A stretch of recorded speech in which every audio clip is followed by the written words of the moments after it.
Ndewo onye mana ege m ntị ka eke ime taa abịagokwa m ọzọ ka anyị kọọ maka B Lord ya na VDM. Otu fasi wee jee nnọọ wee jegide B Lord wee bụrụ onye nọ na nga n'ụbọchị nkịta nke bụ na ọ ga-anọ na nga wee gbaa Easter. Ịma na akụkọ B Lord na VDM bidolu mgbe B Lord sịrị na mgbema VDM bụ onye na-akwụ n'ụzọ nọ akwụnakwụ na onye na-eji ije abalị. Maka na VDM bụ onye pụtara wee sị ya na ndị mmadụ na-asị na bill point nya bụ aapụ nke o mepere ndị mmadụ ji etinye ego na-ewele ego si na ya na-akwụ ụgwọ ife niile maka mmiri na ọkụ. Wee sị na ndị mmadụ na-etinye ya na-ata gị ya na-asị ya biko nya gwalụnụ ha B Lord nya mepee nụ aapụ ya na fa tinyere ego mana ego fafa ama yuzu nzi na fam ji nzi ya mefe fa chọrọ iji ya wee mee. Ha wee na-asị VDM nya biko nya yọọlụ ha B Lord na ha mana o nwere ọnụ nwee ikike ịghọta B Lord ihe anụ aka nwee ike gwa mepelfa nya bụ app ọ bụrụgodo ego fa kafa were ka emere ihe ka emere ihe VDM achọburu itinye ọnụ o wee mechaa maka na tagi na-akarịa o wee tinye ọnụ na ya bụ okwu. Ọnụ o tinyere na ya bụ B Lord isi ya na mmụ ya bụ akwụnakwụna na ọ na-akwụgharị na ọ na-agagharị n'ụzọ na ọ bụ onye adị anọ ofu ebe nya bụ ife wee wute VDM. Ọ bụ na ngị ọma nwute gị ọ ya melụ VDM wee tinyezie ya wee fulu aja imi ya wee taa wee sị na ya bụ B Lord ga-afụ ife n'aka ya chelu ya gba ha chelu na ọnwa obere oge. Ọnwa na-agafe wee ruo na 2024 mgbe a ka nke bụzi agha bidoro. Ndị a na-abụ wee dalụ onwe fa nnọọ wee chọọ igbu maka na B Lord bubatara moto wee sị na ibubata moto wee bubatawazie fon ahụ bụ nke VDM fụ wee sị na ebe nke a na-akpọ cloned iPhone 17 a na-eji iPhone XR wee na-emepụta. VDM wee sị na ọ nọ na China. Fagwalụcharụ na nyawa na onwe ya ga-ejezi na nya bụ China market wee je gwafa ego one a na-ele nya bụ iPhone. Nya ka B Lord fụ iwe wee ya maka na ọ magolu na VDM akụgori ọrụ. Nya bụ ife wuru ewu. Ụfọdụ ndị mmadụ bịa nyochabazikwa ndị bụ iPhone 17 si na nke ọ cloned eyinyere ya akwa ka ọ dị real iPhone.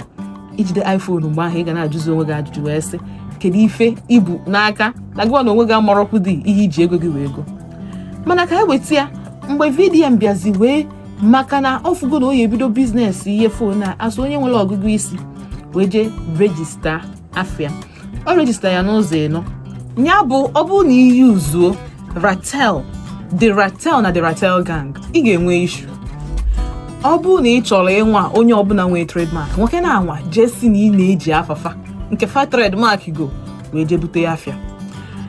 Ihe niile VDM kwu anyị ma na oru B Lord ntị mana o mechakwa jee jisi ike n'ife masịrị ya.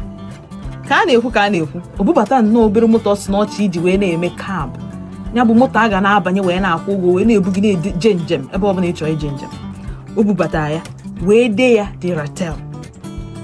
VDM fụ onye bụ ife ọ si nọ na Anambra Ọka ka ọ ga-eyuzu ya bụ cab ya bụ moto.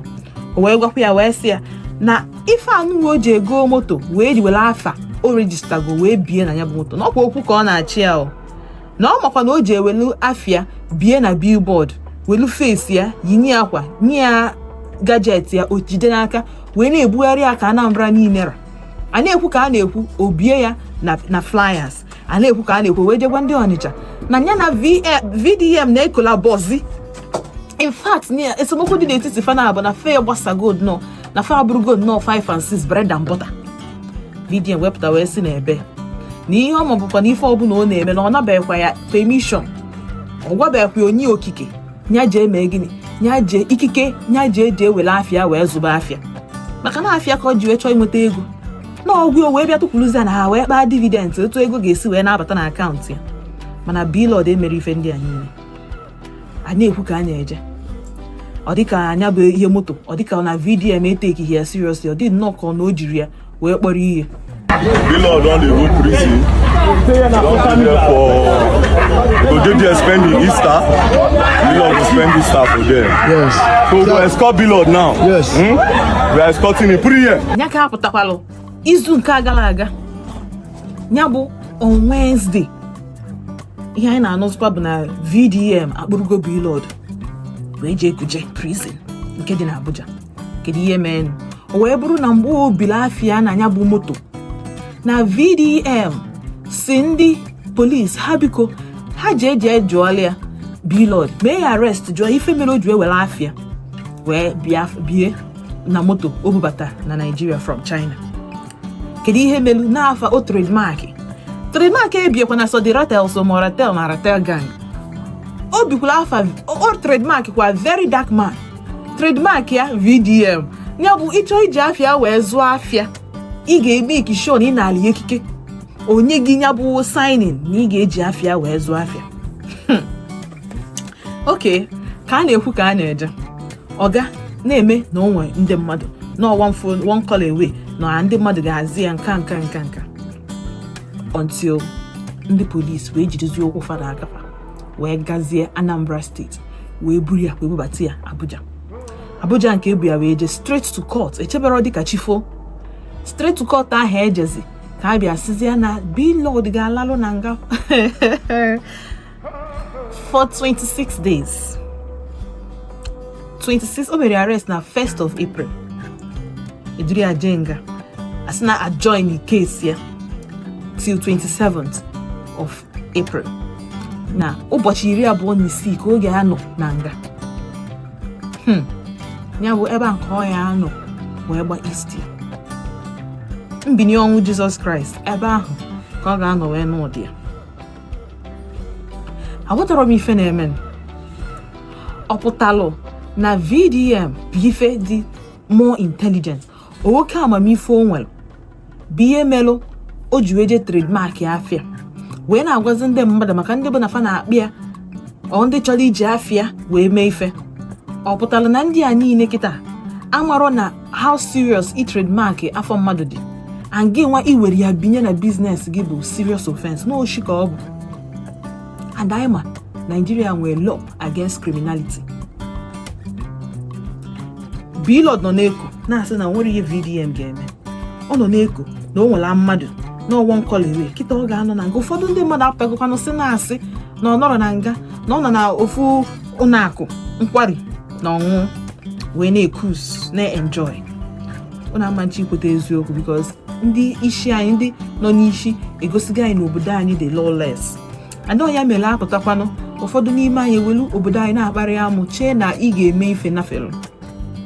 Ọnya mere otu ọbụla esikwa na na-ekwu maka oshi, ịtọ mmadụ, ikpe agwa ọjọọ, igbu mmadụ, iji mmadụ gwọ ọgwụ ego, a na-ekwu ya ọ dịka mkparị amụ. Ụfọdụ ndị mmadụ na-indulge ndị bụ na fa na-etinyekwa aka na ya bụ ife mmekiri ọjọọ na-akarị everyday. Maka na Nigeria egosigo na ime ihe ọjọọ na Afrịka, ime ihe obodo sọrọ nsọ ịnafelu ọya o kwesịrị ịbụ.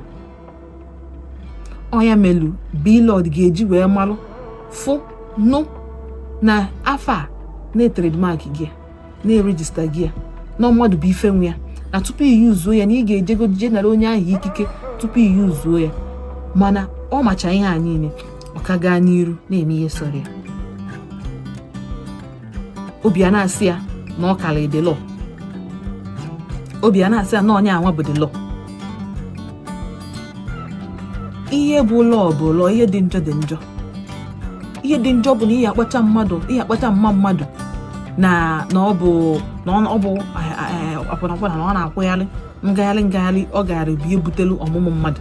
Idekwe ka welukwa afọ onye ahụ ịkpọrọ nwunye iyi wee were ya wee na-azụ afịa chọrọ iji wee mee ike ego without gị nwa na onwe gị narị ya ikike. Ọhịa ọjọọ ka ọ bụ, ọhịa jọrọ njọ si bụ kapụ n'isi. Kịta ọnọgo na nga onye ebere ya na-emelụ bụ nwunye ya. Magonu na nwaanyị apụtagokwu na social media pụta n'iru akwụkwọ na-asị na efatọ nwere ihe nwaanyị kwesịrị ịkọ ọkọbọ.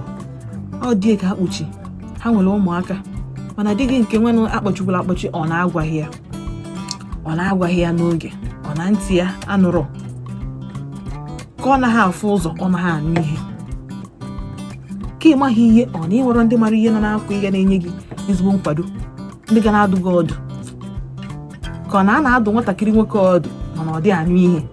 Maka na onye mara ụmụ nwoke na pride enwekwa ike nwunye ya na-agwụ ya nke bụ eziokwu, ndị nọ ya na-agwụ ya nke eziokwu. Pride ama nkwụ ya calm ọ down, wetuo obi, dị humble, nwa obi umeanị, ị na-emechi ihe ha niile bụ lack of humility, pride, ego, ụmụ nwoke okomoko ka hapụ ịbụ na nwoke ibe m emerie m. Mana ọ ya adịcha mma ọ ya adịcha mma mmadụ anwụrọ, kama na nke a ga-abụ an example.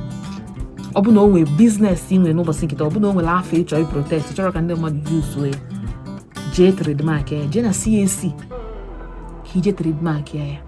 A na-trademark afa, a na-trademark slogan, a na-trademark logo. I trademark ya ihe ndị a niile, onye ọbụla ifu yuzuo, ị ga-akpụgo onye ahụ nga ọkwụọ gị ụgwọ dị. Ọ bụ na ị chọrọ ka onye akwụọ gị ụgwọ, ọ dipendị otu onye na-akali gị ikpe, ya bụ lọya gị, si wee katịa. Ebe a ka ọ ga-aha n'ọnụ si nke ọ dị na-emesịa na vidiyo m ọzọ. Ndewo.